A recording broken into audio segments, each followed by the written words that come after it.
వారాహి అమ్మవారి సంపూర్ణ పురాణ కథ 1వ భాగం. ఓం శ్రీ వారాహ్యై నమః. నమస్కారం భక్తులారా.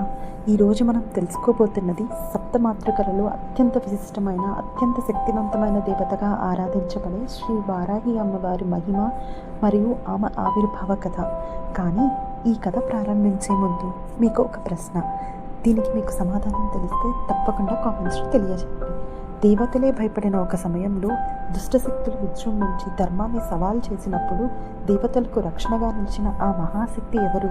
శత్రువులకు భయంకరంగా భక్తులకు తల్లిలా కరుణ చూపే ఆ దివ్య స్వరూపం ఎవరు?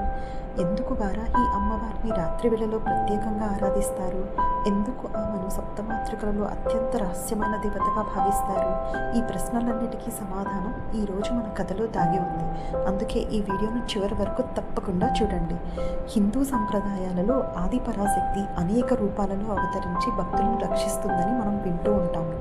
దుర్గాదేవి, లక్ష్మీదేవి, సరస్వతీదేవి వంటి అనేక రూపాల్లో జగన్మాత తన అనుగ్రహాన్ని ప్రసాదిస్తుంది. అలాంటి దివ్య రూపాలలో ఒకటి శ్రీ వారాహీదేవి. వారాహి అనే పేరు వినగానే చాలామందికి వరాహముఖంతో ఉన్న దేవీ రూపం గుర్తుకు వస్తుంది. అయితే ఆ రూపం వెనుక ఉన్న ఆధ్యాత్మిక అర్థం చాలా గొప్పది. సంప్రదాయం ప్రకారం శ్రీ మహావిష్ణువు వరాహ అవతారం ధరించి భూమిని రక్షించిన సంగతి మనందరికీ తెలిసిందే.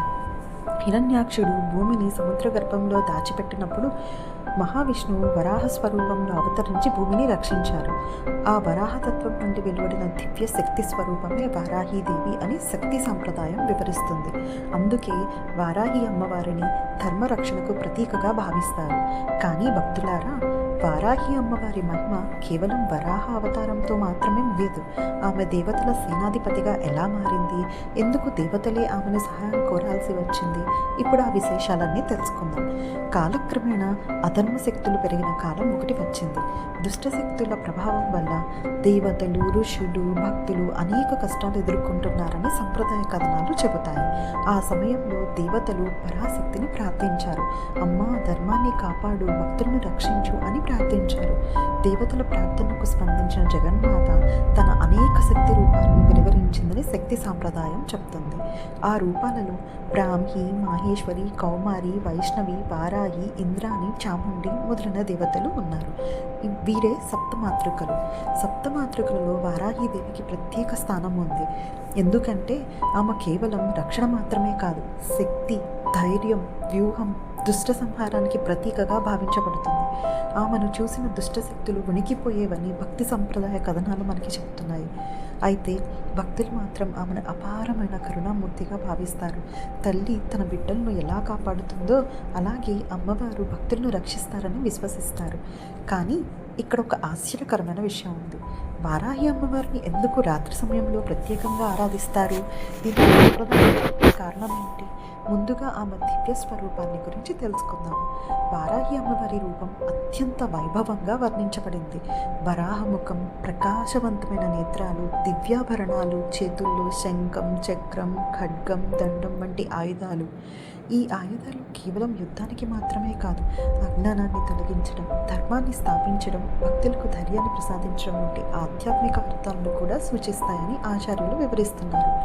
అమ్మవారి ముఖంలో ఉగ్రత కనిపించినా ఆమె హృదయం కరుణతో నిండి ఉంటుందని భక్తులు నమ్ముతారు. అందుకే వారాహీదేవిని ఉగ్ర కరుణామయి అని కూడా కొందరు వర్ణిస్తారు. ఈ తాంత్రిక రూపం, ఆ తాంత్రిక శక్తి వల్లనే అమ్మవారిని రాత్రులు పూజిస్తారు. భక్తులారా, మన జీవితంలో కూడా ఎన్నోసార్లు సమస్యలు, భయాలు, అనిశ్చితులు ఎదురవుతూ ఉంటాయి.